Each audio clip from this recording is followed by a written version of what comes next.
AG ನ್ಯೂಸ್ಗೆ ಸ್ವಾಗತ.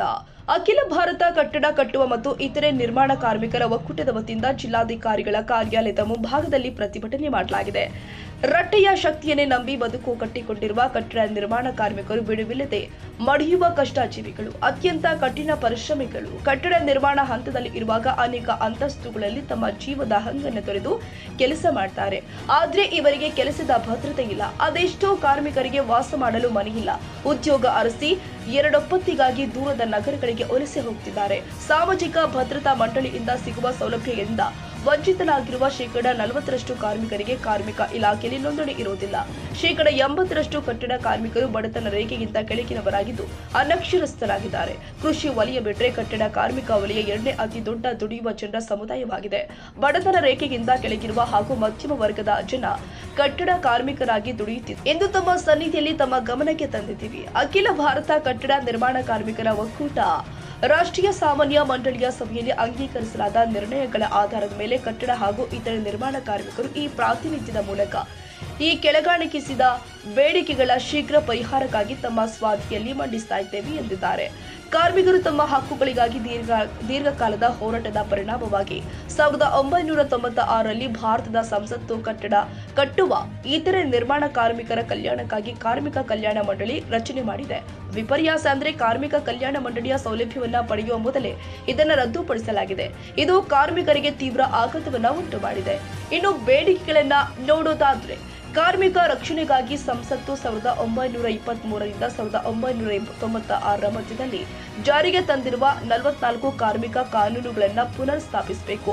ಕಟ್ಟಡ ಕಾರ್ಮಿಕರ ಉದ್ಯೋಗ ನಿಯಂತ್ರಣ ಹಾಗೂ ಸೇವಾ ಷರತ್ತುಗಳ ಕಾಯ್ದೆ ಮತ್ತು ಕಟ್ಟಡ ಕಾರ್ಮಿಕರ ಕಲ್ಯಾಣ ಸೆಸ್ ಕಾಯ್ದೆ 1996ರ ಪುನರ್ ಸ್ಥಾಪಿಸಿ ಜಾರಿಗೆ ತರಬೇಕು ಹಾಗೂ ರಾಜ್ಯಗಳು ಮತ್ತು ಕೇಂದ್ರಾಡಳಿತ ಪ್ರದೇಶಗಳು ಹಾಗೂ ಪ್ರಾದೇಶಿಕ ಪರಿಸ್ಥಿತಿಗಳಿಗೆ ತಕ್ಕಂತೆ ಪ್ರತ್ಯೇಕ ಕಾನೂನುಗಳನ್ನು ರಚಿಸಿಕೊಳ್ಳಲು ಅವಕಾಶ ಕಲ್ಪಿಸಬೇಕು.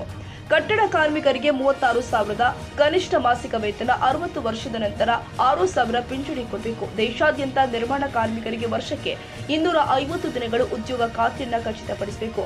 ಬಿಲ್ಡರ್ಗಳಿಂದ ಸಂಗ್ರಹಿಸುವ ಸೆಸ್ ಅನ್ನು ಶೇಕಡ 2ಕ್ಕೆ ಹೆಚ್ಚಿಸಬೇಕು. ಕೇಂದ್ರ ಸರ್ಕಾರವು ಕೂಡ ಕಲ್ಯಾಣ ಮಂಡಳಿಗೆ ಸಮಾನವಾದ ಮೊತ್ತವನ್ನು ಸೇರಿಸಿಕೊಡಬೇಕು. ನಿರ್ಮಾಣ ವಲಯದ ಮಹಿಳಾ ಕಾರ್ಮಿಕರಿಗೆ 6 ತಿಂಗಳು ವೇತನ ಸಹಿತ ಹೆರಿಗೆ ರಜೆ ಕೊಡಬೇಕು. ಮನೆ ನಿವೇಶನ ಹೊಂದಿರುವ ಕಾರ್ಮಿಕರಿಗೆ ಮನೆ ಕಟ್ಟಲು ಧನ ಸಹಾಯ ಹಾಗೂ ನಿವೇಶನ ರಹಿತ ಕಾರ್ಮಿಕರಿಗೆ ವಸತಿ ಯೋಜನೆ ಅಡಿಯಲ್ಲಿ ಮನೆಗಳನ್ನು ಕಟ್ಟಿಸಿಕೊಡಬೇಕು.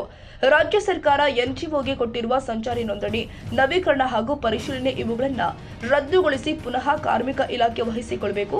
ನೋಂದಾಯಿತ ಕಾರ್ಮಿಕರು ವಿವಿಧ ಸೌಲಭ್ಯಗಳಿಗಾಗಿ ಕಾರ್ಮಿಕ ಇಲಾಖೆಗೆ ಸಲ್ಲಿಸಿರುವ ಮತ್ತು ಬಾಕಿ ಇರುವ ಫಲಾನುಭವಿಗಳಿಗೆ ಸಕಾಲಕ್ಕೆ ದೊರೆಯುವಂತೆ ಕ್ರಮ ಕೈಗೊಳ್ಳಬೇಕು. ನೋಂದಾಯಿತ ಕಾರ್ಮಿಕರ ಕಾರ್ಡ್ಗಳ ನೋಂದಣಿ ಹಾಗೂ ನವೀಕರಣಕ್ಕೆ ಈ ಮೊದಲು 3 ವರ್ಷಗಳ ಕಾಲಾವಕಾಶ ನೀಡಲಾಗ್ತಾ ಇತ್ತು. ಆದರೆ ಈಗ ಕೇವಲ 1 ವರ್ಷ ಮಾತ್ರ ಕಾಲಾವಕಾಶ ನೀಡಲಾಗಿದ್ದು ಸರ್ಕಾರ ಕೂಡಲೇ ಇದನ್ನು ರದ್ದುಪಡಿಸಿ ಮೊದಲಿನ ಪದ್ಧತಿಯನ್ನ ಮುಂದುವರಿಸಲು ಕೋರಲಾಗಿದೆ. 59 ವರ್ಷ ಇರುವಾಗಲೇ ಪಿಂಚಣಿಗೆ ಅರ್ಜಿ ಸಲ್ಲಿಕೆ ಸರ್ಕಾರದ ಆದೇಶವನ್ನು ತಿದ್ದುಪಡಿ ಮಾಡಿ 62 ವರ್ಷದೊಳಗಿನ ಅರ್ಜಿ ಎಂದು ಅಖಿಲ ಭಾರತ ಕಟ್ಟಡ ಕಾರ್ಮಿಕರ ಒಕ್ಕೂಟ ತಮ್ಮ ಸನ್ನಿಧಿಯಲ್ಲಿ ನಿವೇದಿಸಿಕೊಳ್ಳುತ್ತೆ. ನಾವು ಕರ್ನಾಟಕ ರಾಜ್ಯ ಕಟ್ಟಡ ಕಟ್ಟುವ ಮತ್ತು ಕಲ್ಲು ಹೊಡೆಯುವ ಕಾರ್ಮಿಕ ಸಂಘಟನೆಯಿಂದ AITUC ಅವರಿಂದ ನಾವು ಈ ಧರಣಿ ಸ್ಟ್ರೈಕನ್ನು ಹಮ್ಮಿಕೊಂಡಿದ್ದೀವಿ. ಆ ಧರಣಿ ಸ್ಟ್ರೈಕ್ನ ಮುಖ್ಯ ಉದ್ದೇಶ ಏನಂತ ಹೇಳಿದರೆ, ಈ ಅಖಿಲ ಭಾರತ ಕಟ್ಟಡ ಕಟ್ಟುವ ಮತ್ತು ಕಟ್ಟಡ ನಿರ್ಮಾಣ ಕಾರ್ಮಿಕರ ಒಕ್ಕೂಟ ಅಂದರೆ AICWW ಮತ್ತು AITUC ತಮ್ಮ ಒಂದು ಮನವಿಯನ್ನು ಈ ಒಂದು ಭಾರತ ಸರ್ಕಾರಕ್ಕೆ ಮತ್ತು ಮಾನ್ಯ ಪ್ರಧಾನಮಂತ್ರಿಗಳಿಗೆ ಸಲ್ಲಿಸ್ತೀವಿ. ನಮ್ಮ ಒಂದು ಮುಖ್ಯವಾದಂಥ ಬೇಡಿಕೆಗಳೇನಂತ ಹೇಳಿದರೆ, ಒಂದು ಕಾರ್ಮಿಕರ ರಕ್ಷಣೆಗಾಗಿ 1923ರಿಂದ 1996ರ ಮಧ್ಯದಲ್ಲಿ ಏನು ಜಾರಿಗೆ ತಂದಿರತಕ್ಕಂಥ 44 ಕಾರ್ಮಿಕ ಕಾನೂನುಗಳನ್ನು 4 ಸಂಹಿತೆಗಳನ್ನಾಗಿ ವಿಂಗಡಿಸಿ ಕಾರ್ಮಿಕರ ಹಕ್ಕುಗಳನ್ನು ಮತ್ತು ಕಾರ್ಮಿಕರ ನೋಂದಣಿ ಮತ್ತು ಕಾರ್ಮಿಕರ ಬೇಡಿಕೆಗಳನ್ನು ಮೊಟಕುಗೊಳಿಸತಕ್ಕಂಥ ರೀತಿಯಲ್ಲಿ ಕೇಂದ್ರ ಸರ್ಕಾರ ತಿದ್ದುಪಡಿಗಳನ್ನು ಮಾಡಿದೆ. ಕಾರ್ಮಿಕ ಕಾನೂನುಗಳನ್ನು ತಿದ್ದುಪಡಿ ಮಾಡಿದೆ. ಆ ಕಾರ್ಮಿಕ ಕಾನೂನುಗಳನ್ನು ತಿದ್ದುಪಡಿ ಮಾಡಿರ್ತಕ್ಕಂಥದ್ದು ಕೂಡಲೇ ಹಿಂಪಡೆದು ಮೊದಲೇ ಇರತಕ್ಕಂಥ 44 ಕಾರ್ಮಿಕ ಕಾನೂನುಗಳನ್ನು ಜಾರಿಗೆ ತರಬೇಕು ಮತ್ತು ಯಥಾಸ್ಥಿತಿಯನ್ನು ಕಾಪಾಡಬೇಕು ಅಂತಕ್ಕಂಥ ಹಕ್ಕೊತ್ತಾಯವನ್ನು ನಾವು ಕೇಂದ್ರ ಸರ್ಕಾರಕ್ಕೆ ಈ ಒಂದು ಮನವಿ ಮೂಲಕ ಮಂಡಿಸ್ತಾ ಇದ್ದೀವಿ. ಇನ್ನು ಎರಡನೇದಾಗಿ ಕಟ್ಟಡ ಕಾರ್ಮಿಕರ ಉದ್ಯೋಗ ನಿಯಂತ್ರಣ ಮತ್ತು ಸೇವಾ ಷರತ್ತುಗಳ ಕಾಯ್ದೆ, ಕಟ್ಟಡ ಕಾರ್ಮಿಕರ ಕಲ್ಯಾಣ ಮಂಡಳಿ ಏನು 1996ರಲ್ಲಿ ಪುನರ್ ಸ್ಥಾಪಿಸಿ ಜಾರಿಗೆ ತಂದಿದ್ದರು. ಈ ರಾಜ್ಯಗಳು ಮತ್ತು ಕೇಂದ್ರಾಡಳಿತ ಪ್ರದೇಶಗಳು ತಮ್ಮ ಪರಿಸ್ಥಿತಿಗೆ ಅನುಗುಣವಾಗಿ ಕಾನೂನು ರಚನೆ ಮಾಡಲಿಕ್ಕೆ ಅಧಿಕಾರ ಕೊಡಬೇಕು ಅಂತಕ್ಕಂಥ ಒಂದು ಹಕ್ಕನ್ನು ಎರಡನೇದಾಗಿ ನಾವು ಕೇಳ್ತಾ ಇದ್ದೀವಿ. ಕಟ್ಟಡ ಕಾರ್ಮಿಕರಿಗೆ ಇದುವರೆಗೆ ಯಾರೂ ಕೂಡ ಈ ಒಂದು ಇದರಿಂದ ಕನಿಷ್ಠ ಕಾಯ್ದೆ ಅದರ ಅಡಿಯಲ್ಲಿ ಈ ಒಂದು ಮಾರುಕಟ್ಟೆ ಸೂಚ್ಯಂಕದ ಬೆಲೆ ಆಧಾರದಲ್ಲಿ ನಮಗೆ ಕನಿಷ್ಠ ವೇತನವನ್ನು ಕೊಡಬೇಕು ಅಂತಕ್ಕಂಥ ಹಕ್ಕೊತ್ತಾಯವನ್ನು ಸುಮಾರು JCTU ಜಾಯಿಂಟ್ ಏನಪ್ಪ ಅಂದರೆ ಸೆಂಟ್ರಲ್ ಟ್ರೇಡ್ ಯೂನಿಯನ್ಸ್ ಈ ಹೋರಾಟ ಮಾಡ್ತಾನೆ ಬಂದಿದ್ದೀವಿ. ತಮ್ಮ ಗಮನಕ್ಕೆ ಇದ್ದ ವಿಷಯ ಅಂಥ ಒಂದು ಸಂದರ್ಭದಲ್ಲಿ ಕನಿಷ್ಠ ಕೂಲಿಯನ್ನು ಜಾರಿ ಮಾಡಿ, ಕನಿಷ್ಠ ವೇತನವನ್ನು ಜಾರಿ ಮಾಡಿ ಅಂತಕ್ಕಂಥದ್ದನ್ನು ನಾವು ಹೇಳ್ತಾನೆ ಬಂದಿದ್ದು. ಇಲ್ಲಿಗೂ ಕೂಡ ಸರ್ಕಾರ ಕನಿಷ್ಠ ವೇತನವನ್ನು ಈ ಮಾರುಕಟ್ಟೆ ಬೆಲೆ ಸೂಚ್ಯಂಕದಕ್ಕಿಂತ ಕೆಳಗಡೆ ಘೋಷಣೆ ಮಾಡ್ತಾ ಇದ್ದವರಿಗೆ ಅದಕ್ಕೆ ಅನುಗುಣವಾಗಿ ಘೋಷಣೆ ಮಾಡ್ತಿಲ್ಲ. ಅದಕ್ಕಾಗಿ ಕಟ್ಟಡ ಕಾರ್ಮಿಕರಿಗೆ ಮತ್ತು ಇನ್ನಿತರ ದುಡಿತಕ್ಕಂಥ ಎಲ್ಲ ವರ್ಗದ ಕಾರ್ಮಿಕರಿಗೆ ಸುಮಾರು ಕನಿಷ್ಠ ಒಂದು 36,000 ಕನಿಷ್ಠ ವೇತನವನ್ನು ಜಾರಿಗೊಳಿಸಬೇಕು. ಮತ್ತು ಕಟ್ಟಡ ಕಾರ್ಮಿಕರಿಗೆ ಈಗ ಇರ್ತಕ್ಕಂಥ 3,000 ರೂಪಾಯಿ ಪಿಂಚಣಿಯನ್ನು ಹೆಚ್ಚಿಸಬೇಕು, 6,000ಕ್ಕೆ ಹೆಚ್ಚಿಸಬೇಕು. ಹೆಚ್ಚಿಸಿ ಅವರಿಗೆ ಏನಪ್ಪ ಅಂದರೆ ESI ಮತ್ತು PF ಸೌಲಭ್ಯವನ್ನು ಕೊಡಬೇಕು ಅಂತಕ್ಕಂಥ ಒಂದು ಮನವಿಯನ್ನು ನಾವು ಈ ಒಂದು ಮನವಿ ಮೂಲಕ ಮಾನ್ಯ ಪ್ರಧಾನಮಂತ್ರಿಗಳಿಗೆ ಸಲ್ಲಿಸ್ತಾ ಇದ್ವಿ. ಮತ್ತು ನಾಲ್ಕನೇದಾಗಿ ಬೆಳೆದವರಿಗೆ ಸಂಗ್ರಹಿಸ್ತಕ್ಕಂಥದ್ದು ಸೆಸ್ ಕೇವಲ ₹1 ಇತ್ತು. ಆ ಸೆಸ್ ಹಣದಿಂದಲೇ ಇವತ್ತು ಈಗ ಕಾರ್ಮಿಕರಿಗೆ ಬರ್ತಕ್ಕಂಥ ಸೌಲಭ್ಯಗಳು ಯಾವುದೇ ಇರ್ಬೋದು, ಹೆರಿಗೆ ಇರ್ಬೋದು, ಅಪಘಾತ ಇರ್ಬೋದು, ಶೈಕ್ಷಣಿಕ ಸೌಲಭ್ಯಗಳಿರ್ಬೋದು, ಅಥವಾ ಇನ್ನಿತರ ಬೇರೆ ಬೇರೆ ಸೌಲಭ್ಯಗಳನ್ನು ಸೆಸ್ ಮುಖಾಂತರ ಸೆಸ್ ಹಣನೇ ಸಂಗ್ರಹಣೆ ಮಾಡಿ ಕೊಡ್ತಾ ಇದ್ದಾರೆ ಹೊರತಾಗಿ ಅದರಲ್ಲಿ 1% ನಾವು ಸೆಸ್ ಸಂಗ್ರಹಣೆ ಮಾಡಿದರೆ ಇನ್ನೂ 1% ಸರ್ಕಾರ ಅದಕ್ಕೆ ಅಷ್ಟೇ ಮೊತ್ತವನ್ನು ಸೇರಿಸಿ ಸರ್ಕಾರ ಕಾರ್ಮಿಕರಿಗೆ ಕಟ್ಟಡ ಕಾರ್ಮಿಕ ಸೌಲಭ್ಯಗಳನ್ನು ಕೊಡ್ತಾ ಬರ್ತಾಯಿತ್ತು, ಆರ್ಥಿಕ ಸೌಲಭ್ಯಗಳನ್ನು ಕೊಡ್ತಾ ಬರ್ತಾಯಿತ್ತು. ಆದರೆ ಇತ್ತೀಚಿನ ದಿನಗಳಲ್ಲಿ ಬೆಲೆ ಸೂಚ್ಯಂಕದ ಆಧಾರದಲ್ಲಿ ₹1 ಸಾಕಾಗ್ತಾ ಇಲ್ಲ.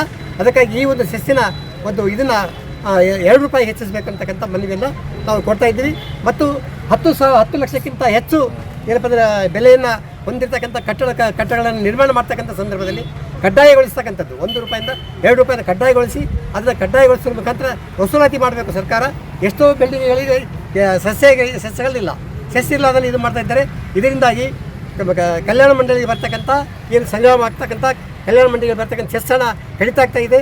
ಇದರಿಂದ ಬರ್ತಕ್ಕಂಥ ಆದಾಯ ಕಡಿಮೆ ಆಗ್ತಾ ಇದೆ. ಇದರಿಂದ ಕಾರ್ಮಿಕರಿಗೆ ಸಿಗ್ತಕ್ಕಂಥ ಸೌಲಭ್ಯಗಳು ಕೂಡ ನಿಲ್ತಾ ಇದ್ದಾವೆ ಮತ್ತು ವಿಳಂಬ ಆಗ್ತಾ ಇದ್ದಾವೆ. ಕೊಡ್ತಕ್ಕಂಥ ಸೌಲಭ್ಯಗಳು ಕಡಿತಗೊಳಿಸ್ತಾ ಇದ್ದಾರೆ.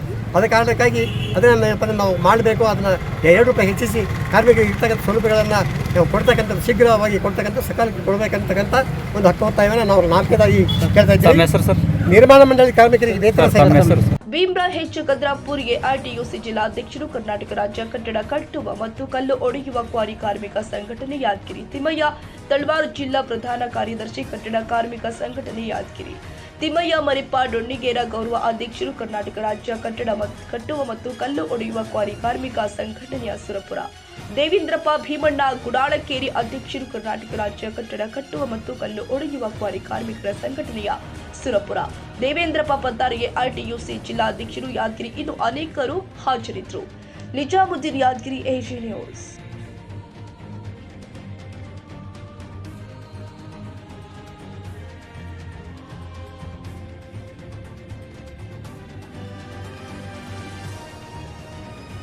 ಕನ್ನಡಿಗರ ಮೆಚ್ಚಿನ ನಿಮ್ಮ AG 24/7 ನ್ಯೂಸ್ ಕನ್ನಡ ವಾಹಿನಿ ಇದೀಗ ಟಿವಿಯಲ್ಲಿ ಲಭ್ಯ. ವೇಳೆ ನೋಟಿಸ್ ಕೊಟ್ಟಿದ್ರೆ ವಾಪಸ್ ತಗೋತೀವಿ. ಇವತ್ತು ವಕ್ಫ್ ಪ್ರಾಪರ್ಟಿ ಅಂತೇಳಿ ಬರ್ತದೆ ಅಂತ ಹೇಳಿದ್ರೆ ರೈತರು ಬೀದಿಗೆ ಬಂದ್ರೆ ಏನ್ ಮಾಡ್ಬೇಕಾಗತ್ತೆ? ಯಾರು ವೋಟ್ ಹಾಕಿಲ್ಲ ಅಂದ್ರೆ ಗ್ಯಾರಂಟಿನೆಲ್ಲ ಸ್ಟಾಪ್ ಮಾಡ್ಬಿಡ್ತೀವಿ.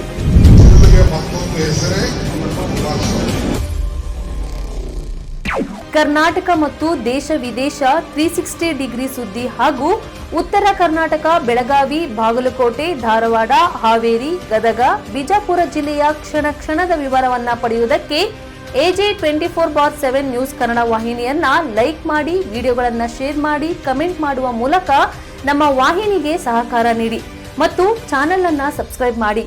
ಧನ್ಯವಾದಗಳು.